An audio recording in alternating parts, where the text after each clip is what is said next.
Number 1. Local Government Act 2002 Amendment Bill Number 3, interrupted debate on second reading.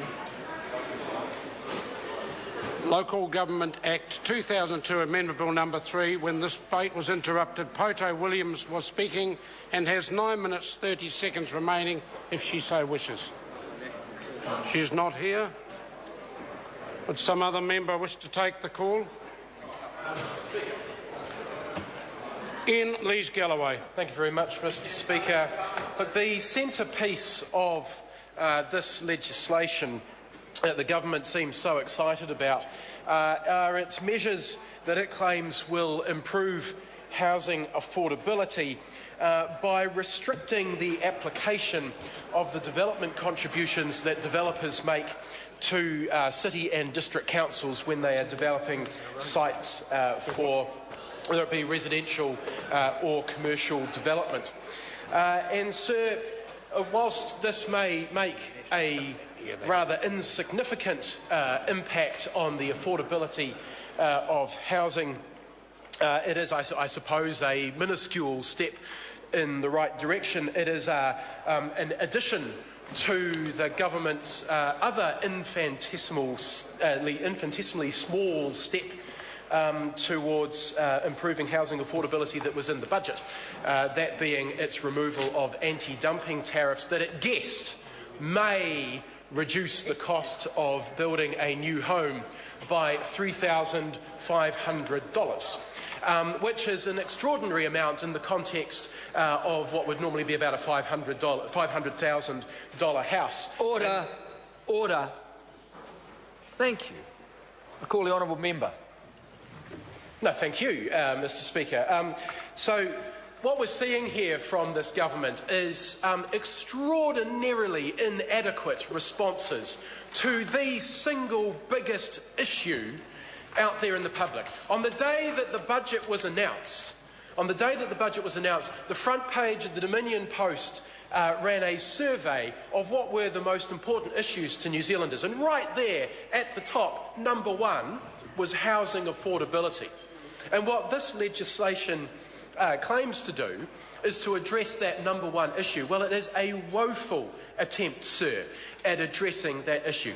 Housing affordability is absolutely rampant and out of control. And what does this government what does this government do in response? It has a guessed $3,500 reduction in the cost of building a new home, which is highly unlikely to be passed on to the actual purchaser of that new home. And these provisions to tinker with the development levies, which are anticipated to reduce costs by $750. $750. So there we've got a combined total of around $4,000 off the cost of building a new home. Perhaps. There is actually absolutely no evidence that even that ridiculously small cost reduction will actually occur. And that's it. That is it. That is the National Party's response to the housing affordability crisis. $4,000. That's it.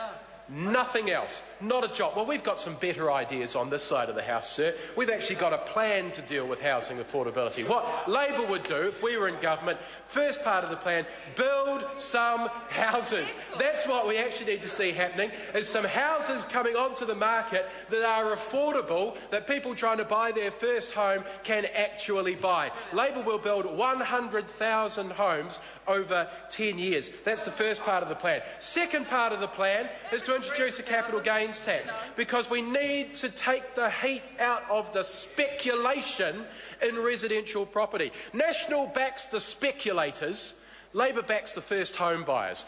We want to support people to get into their own home. We don't want to sponsor the speculators. We want to support clever investment in New Zealand, in the productive sector. We want investment in things that create jobs, not in things that just pushes house prices up. And thirdly, we need to cap and the offshore speculation in residential property. Foreign capital can be very, very useful when it creates jobs, when it supports innovation. But foreign investment in our residential property does only one thing: it drives up the cost of houses for hard-working Kiwi folk who just want the opportunity to buy their first home and get ahead in life.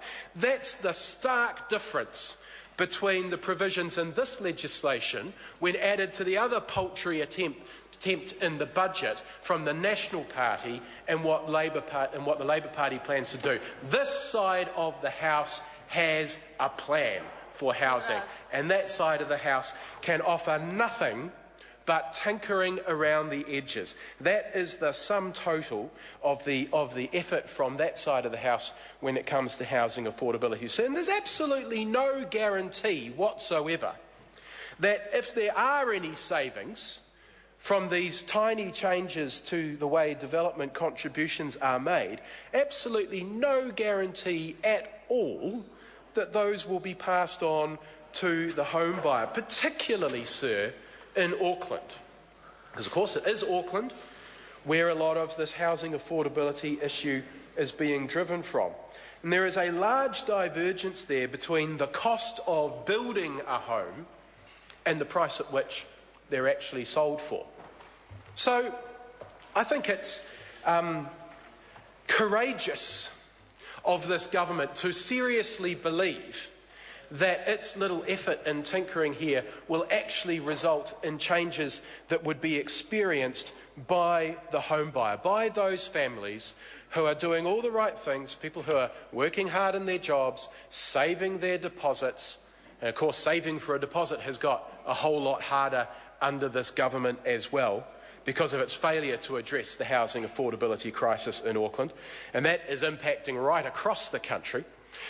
So all those people who are doing all the right things, saving hard, still don't have an opportunity to get into their first home. And this simply won't do the job. It might be helpful for the National Party's donors, those property developers who make substantial donations to the National Party. They might get a little bit of help out of this, but it will do absolutely nothing, sir, for those people struggling to get into their first home.